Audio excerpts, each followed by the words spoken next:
Hai, Assalamualaikum. Welcome back to my channel.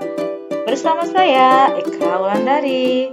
Dariku, guru yang sedang belajar berbagi. Belajar itu seru.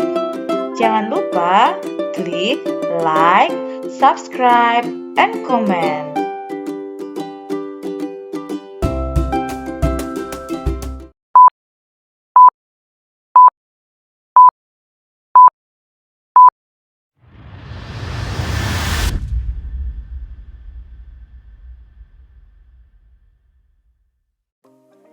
Halo, Assalamualaikum warahmatullahi wabarakatuh.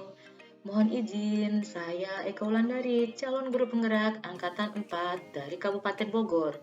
Pada kesempatan ini, saya akan membagikan beberapa hal yang saya pahami terkait dengan budaya positif. Untuk membangun budaya positif, sekolah perlu menyediakan lingkungan yang positif, aman, dan nyaman agar murid-murid mampu berpikir, bertindak, dan mencipta dengan merdeka, mandiri, dan bertanggung jawab. Salah satu strategi yang perlu ditinjau ulang adalah bentuk disiplin yang selama ini kita terapkan di sekolah kita. Baiklah, diawali dari miskonsepsi tentang kontrol. Ada beberapa miskonsepsi tentang kontrol. Yang pertama adalah ilusi guru mengontrol murid. Pada dasarnya kita tidak dapat memaksa seorang murid untuk berbuat sesuatu jikalau memang mereka tidak memilih untuk melakukannya. Mungkin kita akan tampak sedang mengontrol perilaku murid tersebut karena sebenarnya memang karena mereka mengizinkan dirinya untuk dikontrol. Saat itu, bentuk kontrol guru menjadi kebutuhan dasar yang dipilih murid tersebut. Bahkan, semua perilaku memiliki tujuan, baik yang disukai ataupun yang tidak disukai. Miskonsepsi yang kedua, ilusi bahwa semua penguatan positif, efektif, dan bermanfaat. Pada dasarnya, penguatan positif atau bujukan adalah bentuk-bentuk kontrol. Segala usaha untuk mempengaruhi murid agar mengulangi suatu perilaku tertentu adalah suatu usaha untuk mengontrol murid tersebut. Dalam jangka waktu tertentu, kemungkinan murid akan menyadari dan mencoba menolak bujukan kita. Atau bisa jadi tergantung pada pendapat sang guru untuk berusaha. Miskonsepsi yang ketiga adalah ilusi bahwa kritik membuat orang merasa bersalah dapat menguatkan karakter. Terkadang, menggunakan kritik dan rasa bersalah untuk mengontrol murid menuju pada identitas gagal. Mereka belajar untuk merasa menjadi buruk tentang diri mereka sendiri. Mereka mengembangkan dialog diri yang negatif. Kadangkala, sulit bagi guru untuk mengidentifikasi bahwa mereka melakukan perilaku ini, karena seringkali guru cukup menggunakan suara halus untuk menyampaikan pesan negatif. Berikutnya yang keempat adalah ilusi bahwa orang dewasa memiliki hak untuk memaksa. Banyak orang dewasa yang percaya bahwa mereka memiliki tanggung jawab untuk membuat murid-murid mereka melakukan hal tertentu. Apapun selama itu dapat diterima, selama ada kemajuan berdasarkan suatu pengukuran kinerja, maka pada saat itu pula orang dewasa akan menyadari bahwa perilaku memaksa tidak akan efektif dalam jangka waktu yang panjang. Lalu, bagaimana seseorang bisa memiliki perubahan pandangan atau paradigma tentang stimulus respon kepada pendekatan teori kontrol? Nah, sebelumnya ada petikan dari Stephen R. Covey. Dia mengatakan bahwa bila ingin membuat kemajuan perlahan sedikit-sedikit, ubahlah sikap atau perilaku Anda.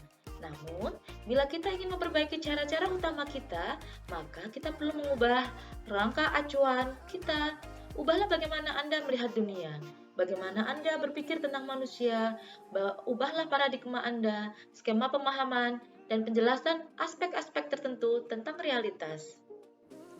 Setiap tindakan atau perilaku yang kita lakukan di dalam kelas dapat menentukan terciptanya sebuah lingkungan positif. Perilaku warga kelas menjadi sebuah kebiasaan yang akhirnya membentuk sebuah budaya positif. Untuk membentuk sebuah budaya positif, pertama-tama perlu diciptakan dan disepakati keyakinan-keyakinan atau prinsip dasar bersama di antara para warga kelas. Penyatuan pemikiran untuk mendapatkan nilai kebajikan serta visi sekolah tersebut kemudian diturunkan di kelas-kelas menjadi keyakinan kelas yang disepakati bersama. Dan keyakinan kelas. Mungkin di sini kok keyakinan sih?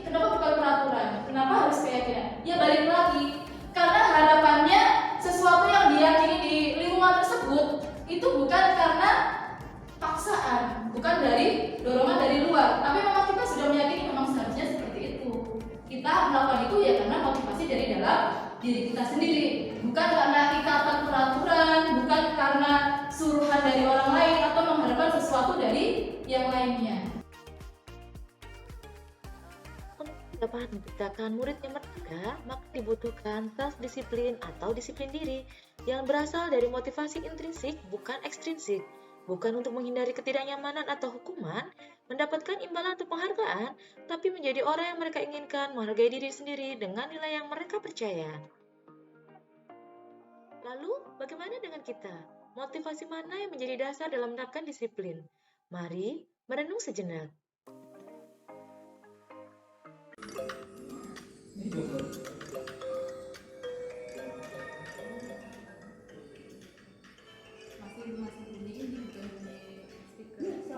Pada kesempatan ini, saya berbagi terkait dengan budaya positif, dimulai dengan sebuah kuis yang berasal dari Quizizz, di mana saya memberikan beberapa pertanyaan untuk kemudian Bapak Ibu Guru memilih apakah selama ini yang kita lakukan itu adalah sebuah sanksi atau konsekuensi atau justru sebuah hukuman. Nah, dari kuis-kuis ini maka kita akan berusaha mencoba memahami bersama mana yang bersifat hukuman dan mana sikap yang merupakan sebuah sanksi atau sebuah konsekuensi. Sanksi. Lalu hukuman sama sanksi bedanya apa? Kalau hukuman itu sifatnya adalah berupa tekanan. Gak seharusnya. Contoh nih, pecahin piring, gak sengaja. Hukumannya apa? Ya udah, berarti kamu harus lari. Kan gak sesuai tuh kaimbang. Dan lebih berat hukumannya kan. Tapi kalau pecahin piring, ya berarti kamu harus membersihkannya, menukar kembali barang tersebut, itu berarti adalah sanksi. Sanksi atau konsekuensi. Kemudian contoh, tadi ada satu soal yang mungkin banyak orang yang terkecoh. Terlambat pada pelajaran olahraga disuruh muter. Itu sanksi atau hukuman? Sanksi. Karena pelajaran olahraga, jadi nggak masalah.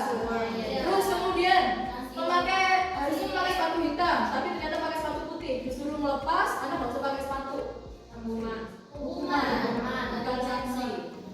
Jadi ada kalanya apa yang kita lakukan itu adalah hukuman, bukan sanksi atau konsekuensi. Kalau sanksi atau konsekuensi nggak masalah mungkin diterapkan, karena memang sudah seharusnya kita memberitahukan mana yang benar, mana yang salah. Tapi kalau hukuman porsinya tidak sesuai, lebih berat, berarti itu adalah hukuman. Berarti benar. Kalau misalnya kita masuk ke kamar mandi pakai sepatu, boleh dong bersihin kamar mandi? Iya. Boleh. Dengarkan ya bapak-bapak ya. Jadi kalau ke kamar mandi memakai sepatu, sanksinya adalah kebersihan kembali. Itu bukan hukuman. Kalau misalnya di antara kita nih, misalnya saya cukup kalau salah nanti saya main lagi deh, nggak apa-apa. Terserah kalian lagi itu konsekuensi.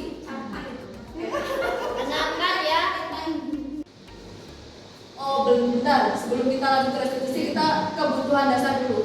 Jadi orang-orang melakukan suatu hal itu ada banyak faktor. Ada karena belonging, power, survival, fun, freedom.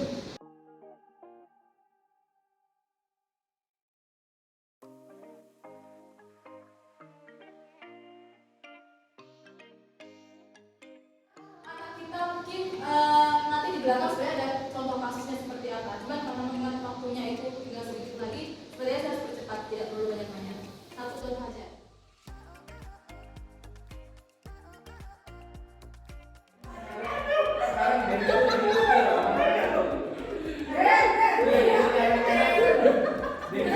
Pasti ada lanjutannya. Lima posisi kontrol. Yang ketiga, teman. Baru berangkat. Nggak apa-apa deh.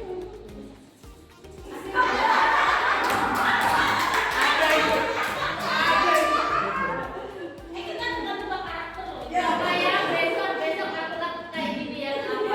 Apa kita milih aja. Sebentar, masing-masing dari semuanya ini masih ada tahapannya lagi. Monika memantau. Apa? Ibu perhatikan nih. Hari Senin kamu jam segini dan Siapa tuh?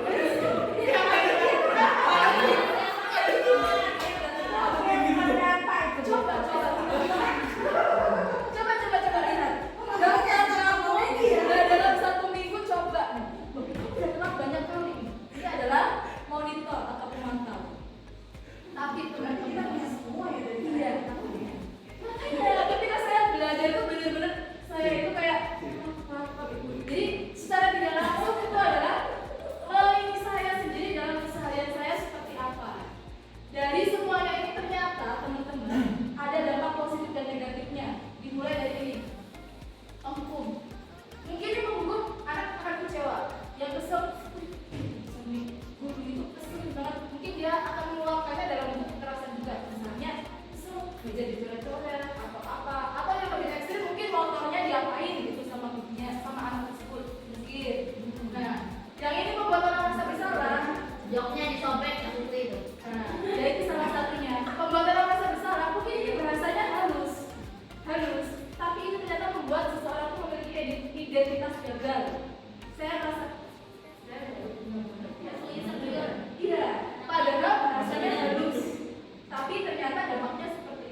bulan Bu.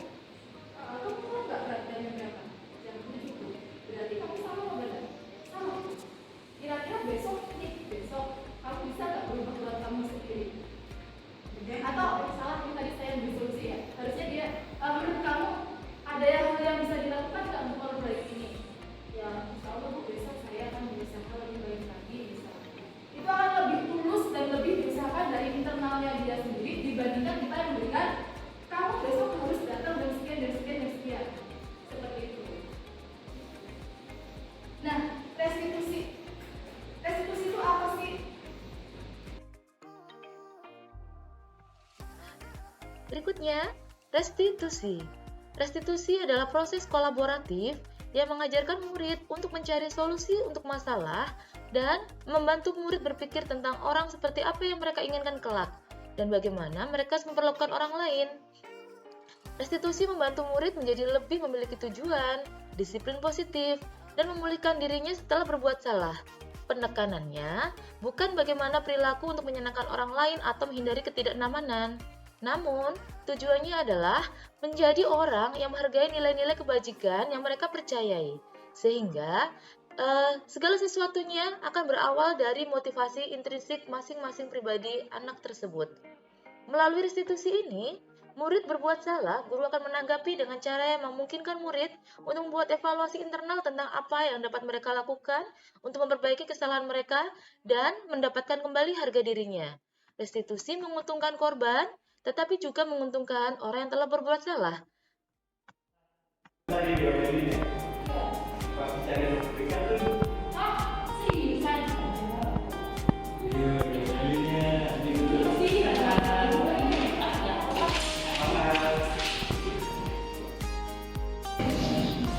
Nah, tadi aku mendapat laporan dari guru tiket. Apakah terjadi sesuatu di kelas? Benar Bu, tadi saya maksa Sita pas istirahat lagi bercanda Bu lempar-lemparan kertas. Terus udah sengaja tiba-tiba Bu Arni ke pintu, terus kertasnya kena Bu Arni deh.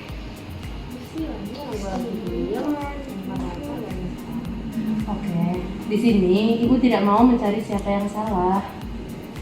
Tapi seperti memang tadi kalian lagi seru-seruan banget ya di kelas ya. Iya Ibu, kami nggak bermaksud seperti itu kok. Ingat nggak sih kalian tentang keyakinan sekolah? Menurut kalian bener nggak kayak gitu?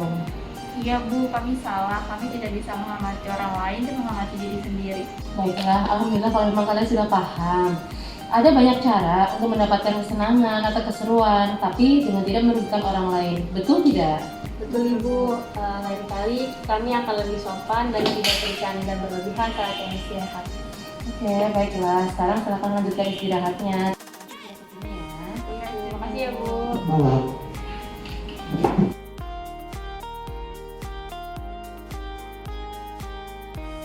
Assalamualaikum warahmatullahi wabarakatuh. Dari kegiatan praktik ini kita bisa mengambil bahwa ketika seorang siswa melakukan kesalahan, seorang guru tidak langsung menyudutkan siswa tersebut, melainkan guru tersebut mengajak bicara murid dan mengingatkan murid tersebut bahwa apa yang murid lakukan itu salah dengan tidak langsung menyudutkan murid tersebut.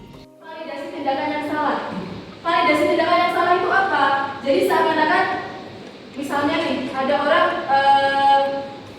ini temannya sama temannya kesakitan atau apa, padahal kamu bisa lebih lagi ya dia, tapi kamu nggak melakukannya. Seakan-akan itu membela dia.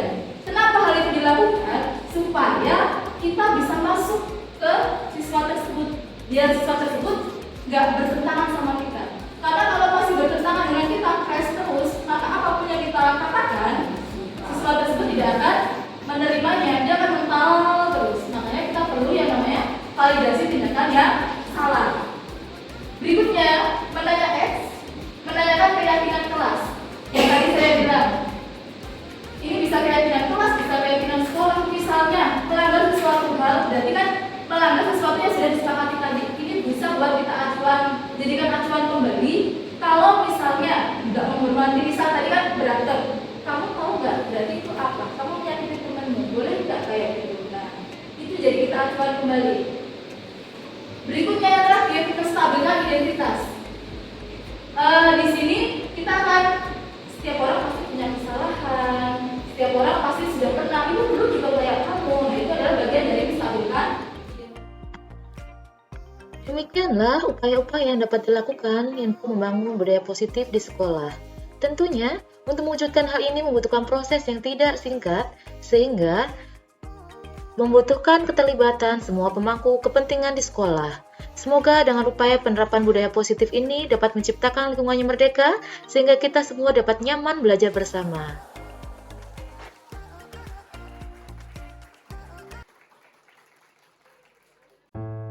Terima kasih sudah menyaksikan video ini. Semoga bermanfaat. Wassalamualaikum warahmatullahi wabarakatuh. Sampai jumpa di video-video berikutnya.